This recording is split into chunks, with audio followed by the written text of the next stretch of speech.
जैसा कि आप जानते हैं, इन दिनों रसिया और रूस के बीच युद्ध चल रहा है और इस युद्ध के बीच इंडिया से गए हुए एजुकेशन प्राप्त करने वाले छात्र वहां फंसे हुए हैं।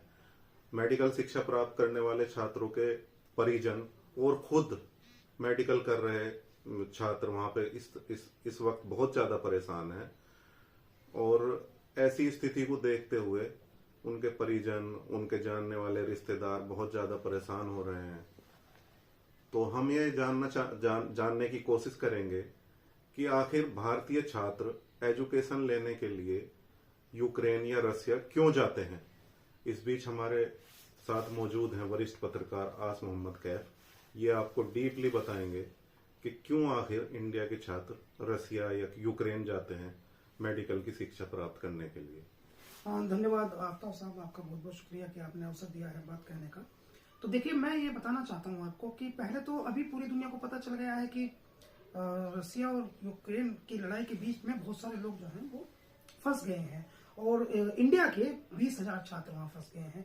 जिस छोटे से कस्बे में आप रहते हैं मीरापुर में, वहाँ के भी 3 या 4 बच्चे वहाँ हैं, मुजफ्फरनगर के 8 बच्चे हैं, सहारनपुर के भी, और बहुत सारी लगभग 343 एप्लीकेशंस तो अभी तक पहुंची है उत्तर प्रदेश सरकार के पास में कि ये बच्चे हमारे फंसे हुए, इनका डाटा पहुंचा है कि इनको निकल। और कुछ और फैमिलीज भी होंगी जो धीरे धीरे करके जो है वो भेजेंगे और उसके बाद में जो है वो प्रयास करेंगे कि उनको कैसे लाया जाए। आपका जो सवाल है वो ये है कि ये कैसे जाते हैं यूक्रेन में। तो जो आम आदमी है, हम उसी पर्सपेक्टिव में समझना चाहते हैं कि आम आदमी है तो उसके मन में क्या सवाल उठता है, वो क्या समझता है कि क्यों। तो देखिए, पहले बात तो यह है कि यूक्रेन में जाने की एक वजह तो ये है कि यूक्रेन का जो एमबीबीएस है उसकी पूरी दुनिया में मान्यता है। ठीक। तो जो यूक्रेन में एमबीबीएस करता है वो दुनिया में कहीं भी जाकर के मेडिकल प्रैक्टिस कर सकता है। एक बात तो ये इसमें इम्पोर्टेंट है। दूसरी बात ये है कि यूक्रेन इसलिए भी जाते हैं क्योंकि वहां जो प्रैक्टिकल का इंफ्रास्ट्रक्चर है, मतलब जो इंडिया में आप समझते हैं जैसे कि बहुत अच्छा माना जाता है मेडिकल में, उस लेवल का वहां भी ऐसा लगता है कि वो प्रैक्टिकल के लिए उस प्रकार की सुविधाएं हैं प्रैक्टिकल करने का, वो सब आधारभूत है, उसका इंफ्रास्ट्रक्चर है ऐसा। और तीसरी बात महत्वपूर्ण ये है कि यूक्रेन में जो है वो पढ़ाई जो है वो इंडिया की तुलना में सस्ती है। और कितनी सस्ती है मैं आपको बता दूं, यूक्रेन में मेडिकल जो है वो 5 साल की पढ़ाई है और लगभग जो है उसमें 10 लाख रुपए साल। अच्छा। तो 5 साल की पढ़ाई है तो 50 लाख रुपए की पढ़ाई वहां पड़ती है। और इसके अलावा एक और उसमें बहुत बड़ा पॉइंट है कि यूक्रेन में क्यों, तो उसमें एक बहुत बड़ा पॉइंट यह है कि इंडिया में आपको डॉक्टर बनने के लिए नीट क्वालिफाई करना पड़ता है। नीट क्वालिफाई करना जो है उसके मैं आपको बाद में बताऊंगा।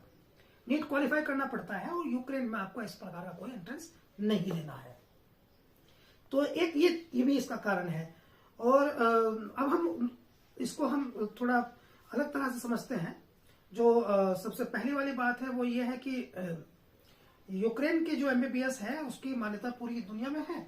और तो जो सबसे इम्पोर्टेंट बात है कि ऐसा नहीं है कि इंडिया का एमबीबीएस जो है वो बहुत उसकी वैल्यू है, नीट क्वालिफाई करके किया जाता है। लेकिन यहाँ क्या है कि इंडिया में लाखों लोग, एक टेस्ट होता है 10+2 के बाद, एंट्रेंस उसे कहते हैं नीट, मेडिकल की परीक्षा होती है। पहले सीपीएमटी उसका नाम था, उसका नाम नीट हो गया है। तो एक टेस्ट होता है नीट, तो नीट को 10+2 के बाद दिया जाता है। लाखों लोग, लाखों लड़के लड़कियां, यानी लाखों स्टूडेंट्स उसको हर साल जो है देते हैं परीक्षा को। और एक तो सीटें कम हैं, हजारों जो हैं वो सीटें इस समय जो है और लाखों में से हजारों पर आना। फिर कॉलेजेस कम है, मेडिकल की सीटें कम है, कॉलेजेस कम है, तो इसलिए जो है वो बहुत सारे ऐसे बच्चे हैं जो बहुत मेहनत भी करते हैं, 16-16 घंटे, 18-18 घंटे पढ़ाई भी करते हैं, लेकिन वो उसके बाद भी जो है वो जब नीट की रैंकिंग, चूंकि सीटें कम है तो नीट की रैंकिंग तक नहीं पहुंच पाते हैं, तो वे मायूस हो जाते हैं। तो विकल्प के तौर पर वे देखते हैं कि मेडिकल में डॉक्टर ही बनना है, तो विकल्प के तौर पर कंफर्ट जोन वो तलाशते हैं या वो क्या करें। तो जब इस कंफर्ट जोन की तरफ वो बढ़ते हैं तो ये कंफर्ट जोन जो है उनका, वो देखते हैं कि प्राइवेट कॉलेज में एडमिशन ले लें। और प्राइवेट कॉलेज में जब वो एडमिशन लेने की बात करते हैं तो इंडिया में जो प्राइवेट कॉलेज हैं, जैसे मैं आपको वैसे ही बता दूं कि हमारे पड़ोस में जो है वो सुभारती मेडिकल कॉलेज है मेरठ में। तो ऐसे ही आप देहरादून में। अच्छा, आपको आश्चर्य होगा सुनकर बता दूं कि देहरादून में जो मेडिकल कॉलेज है उसकी फीस वो यूक्रेन की तुलना में 6 गुना है। यानी 2 से 2.5 करोड़ में एमबीबीएस देहरादून में होता है। सुभारती में 1 से 1.5 करोड़ में होता है, 2 करोड़ तक भी चला जाता है। जो और इसमें ये डोनेशन होता है।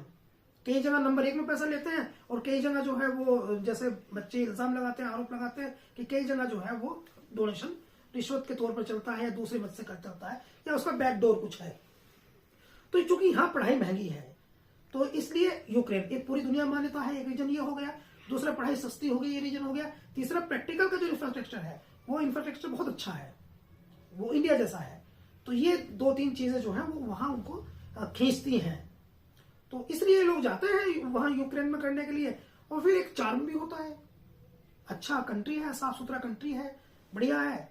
और बहुत सारे हमारे, लेकिन एक मैंने नोटिस की है एक चीज जो मैं आपको बताता हूँ कि मैं अपनी तरफ से बता रहा हूँ ये, कि मैंने ये नोटिस किया है कि यहाँ जो लोग एमबीबीएस करने जा रहे हैं यूक्रेन में, वो ज्यादातर जो है वो डॉक्टर्स फैमिलीज से हैं। मैं जैसे फतेहपुर की एक फैमिली के बारे में आज कहीं पढ़ रहा था, तो उसमें हर्ष मिश्रा और वैभव मिश्रा 2 सगे भाई हैं जो यूक्रेन में इस समय एमबीबीएस कर रहे हैं। तो उनके दोनों के जो पेरेंट्स हैं, उनके फादर और मदर दोनों डॉक्टर हैं।